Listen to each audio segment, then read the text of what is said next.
gets out, he'll like chase the babies and try to stomp. No way. You're crazy. Now I fixed it different so you can't even do it. You're a pain in the butt. Oh my God, he's gonna try to look, watch.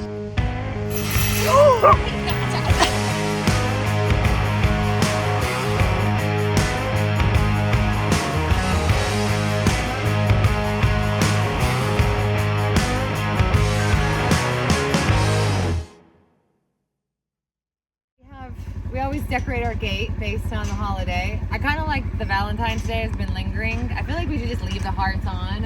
There were these like scary bears, but I took those off. Hi everybody, my name is Dawn Olivieri and this is Moon Mountain. Okay.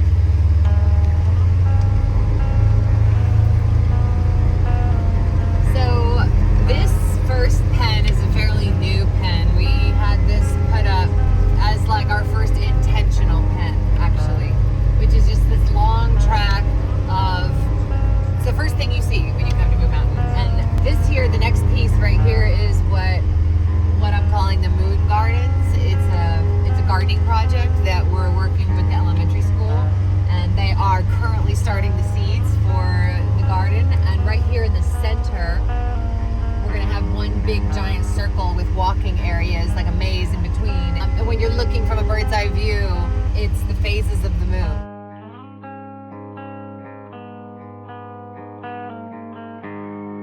This was where we put all the little babies after the initial rescues. When the babies got big enough, we put them all here. We had adults, the mamas were back in this 7-acre piece back there that we call the trap. It was the trap when it first started, now we call it Adventureland because it's got a creek, it's got all kinds of fun. It's a bamboo forest in there and the babies just have a blast.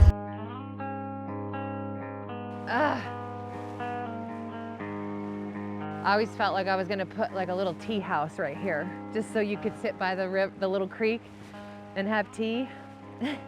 I still may. We call this area Adventureland because there's just so much adventure here. You've got streams and trees and grasses and like shady areas and open areas, and it's like an adventure. It's so fun. So something we're really excited about on the moon is trail cutting. We have some volunteers that are coming over with their horses and we're cutting trails. Right now is a great time because as you can see the leaves haven't taken yet, but we're on the verge of that. And the second that happens, it gets a little harder for sure. Adelita, are you so pretty? Are you in Adventureland right now? Me too. Are you having fun? Can you move out of the way? Excuse me. Excuse me, Mama. Excuse me. Hey, Hazy. What's up, Hazy girl? What's up, guys? You having fun in Adventureland? Yeah, me too. It's fun here. Let's start. Hi, Mama. Oh, start. You're so beautiful. Don's your best friend. Hello, Hermes.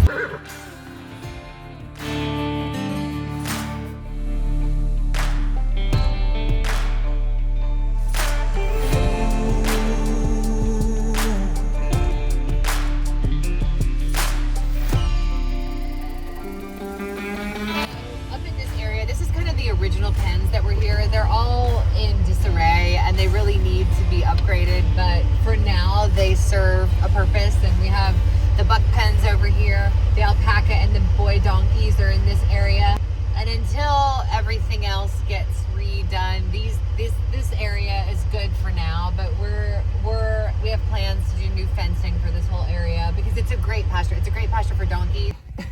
It's just so sweet. Donkeys are ridiculous how sweet they are. Oh my gosh. Then we have one alpaca here. His name is Twig because Twig, he loves twigs. He loves finding sticks. He's looking for one right now. He loves finding sticks and walks around. You probably should call him like Al Capone or something because he walks around with a toothpick like he's an Italian gangster.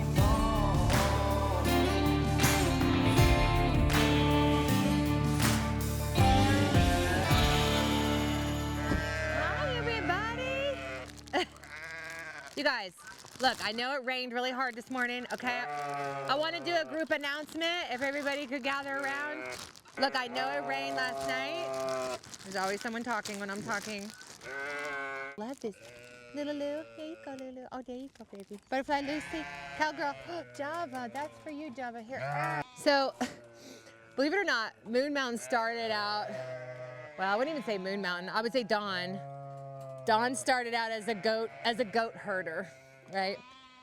I started off when I moved out here thinking I called myself goat rich because everybody around in these type of rural settings, they always call themselves goat poor or dog poor. But I thought, well, that seems like the opposite way you would consider that. If you have a lot of goats, you must be goat rich, not goat poor. So my whole tagline was goat rich. I was gonna raise these moon spotted Nubian goats. And that's how I was gonna survive out here between acting jobs. That was my plan. And the thing that didn't work in my favor was that I got all these goats and then our economic recession hit and then I just had a lot of goats and no one to buy the goats. Oh, perfect. Look who it is. Hey, you better be nice. You wanna smell that? You're gonna go and oh, this is perfect. Here, come with me. Come with me.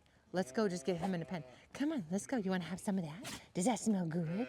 Come on, handsome. Come on, you sweet boy. So if the goats get to come out, you have to go in because you think the goats are like play toys. And you'll pick them up by their hair and whip them around. Okay, this is new timeout zone. Let's go, puppies. Come on. Now I fixed it different so you can't even do it. You're a pain in the butt. Oh my God, he's gonna try to like watch. He'll think he can do it now. Hey, no, okay, we'll leave that there and then I'll get another piece.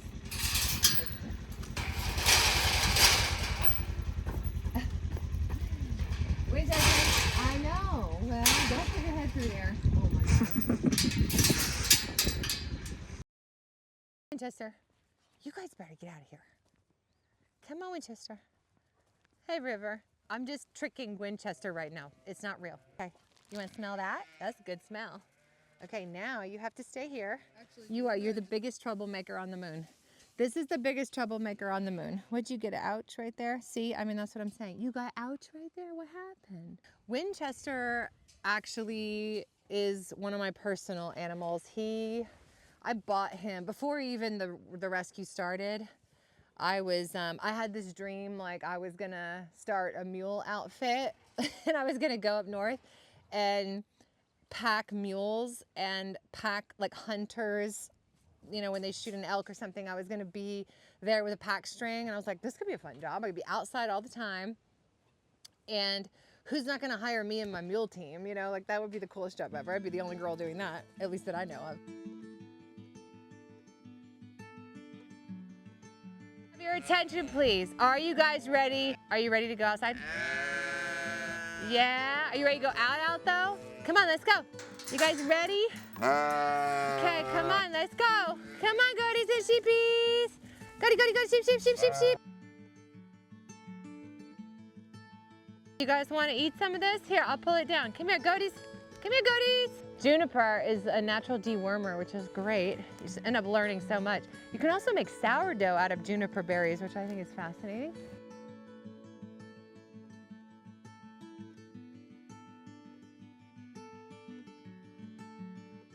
This is the main barn.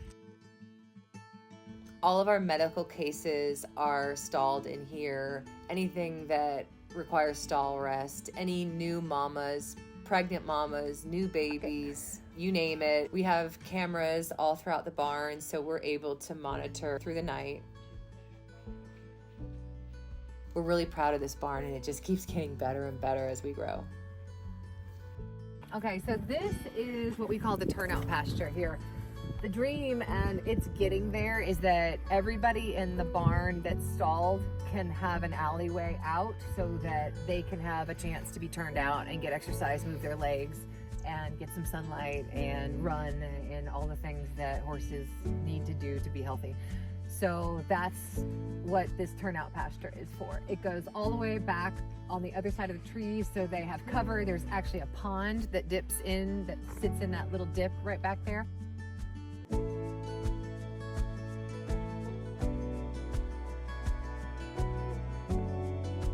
Now, what you're looking at here is actually an aerial view of our vintage rodeo arena, hauled all the way from Oklahoma, McCurtain County to be exact. And they used to have rodeos here. This is a big chuck wagon racing fairground. And hi, Mufasa. And now we use it at this very moment. It's being used for new intakes. Hi, Bubba. Oh, yeah.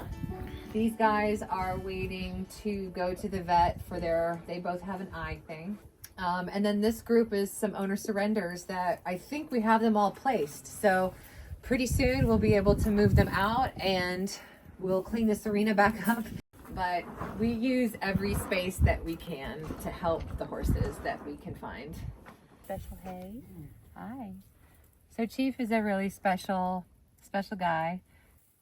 I saw him run through a video on Talia from All Seasons Barn, one of her monthly visits to Bowie. I saw him run through in a video. I took a screenshot, and I've done with many horses here. I took a screenshot and I texted her and I was like, that guy, pull that guy for me.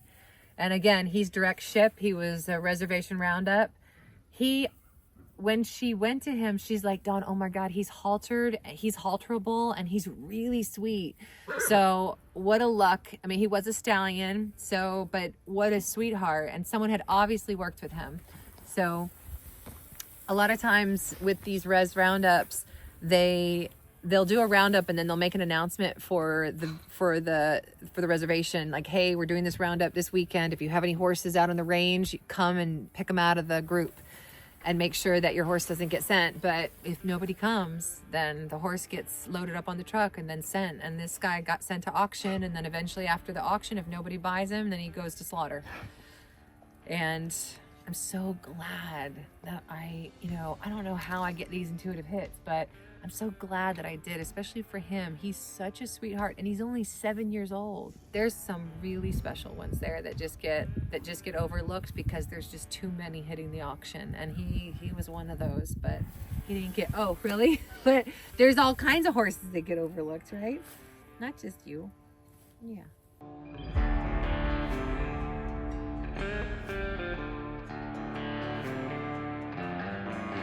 I don't know why this place.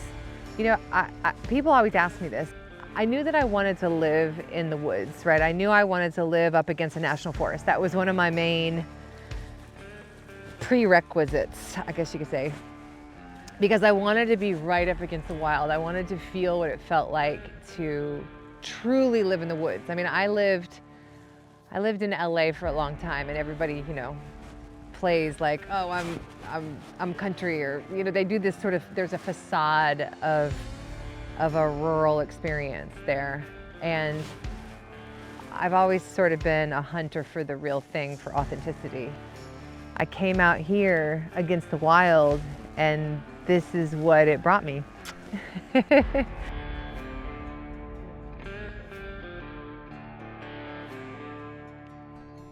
And it brought an overwhelming sense of service, right? Hi, bud.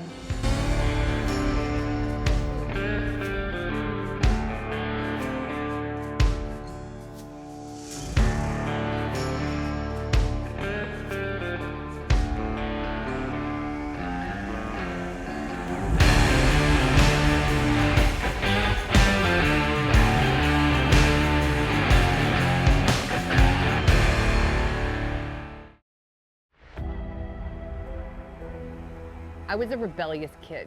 I needed a hobby, and so it became modeling. I used that to fly all around the world. I was exposed to an echelon of society that I would have never been privy to. This is part of who I am.